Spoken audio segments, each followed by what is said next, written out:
Tsugunne ba ta ƙare ba a Burkina Faso.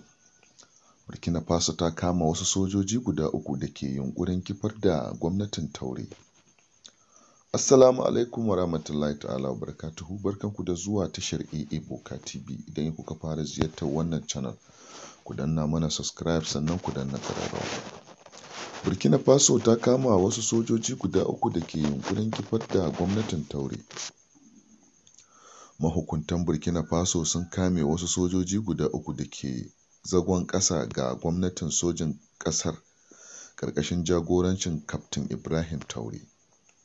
Ofis ɗin babban mai shigar da ƙara na Burkina Faso ya ce sojojin, waɗanda suka ƙunshi guda da ya yi ritaya da kuma waɗanda ke bakin aiki, na da manufar wargaza gwamnatin mulkin sojin ƙasar.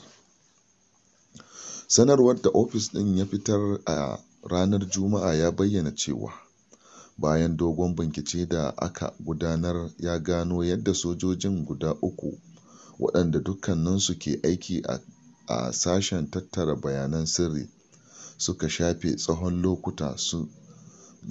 lokaci suna aikin laluben bayanai na musamman kan ƙusoshin gwamnatin sojin ƙasar, ciki har da Kaftin Traoré.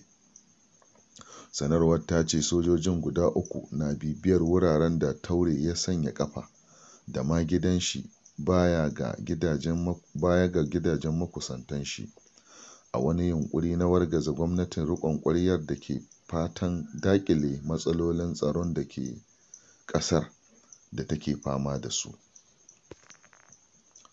Sanarwar ta ce dogon binciken da aka gudanar ne ya kai ga nasarar kame sojojin guda uku, wanda yanzu haka suna tsare domin amsa tambayoyi game da waɗanda suke yi wa aiki.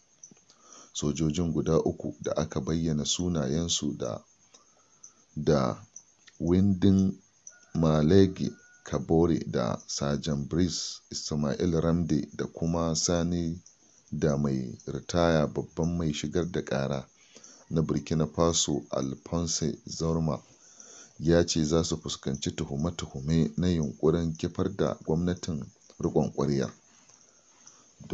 Dokokin soja, baya da ƙalubalantar tsaro ƙasa da ƙasa mai kuma yunƙurin jefa rayuwar jama'a cikin haɗari. Wannan ne ta sa mutane da dama suke kallon cewa tsugunne ba ta ƙare ba su kansu a Burkina Faso, domin an fara samun irin wannan matsaloli. Ya kamata a ce a Afirka an yi maganin juye-juyen mulki da ake fama da su, domin juyin mulki bai fiye haifar da ɗa mai ido ba.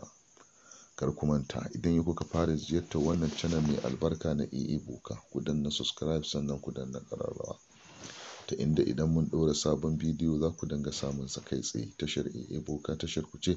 Sai mun haɗu a bidiyon mu na gaba. Mun gode.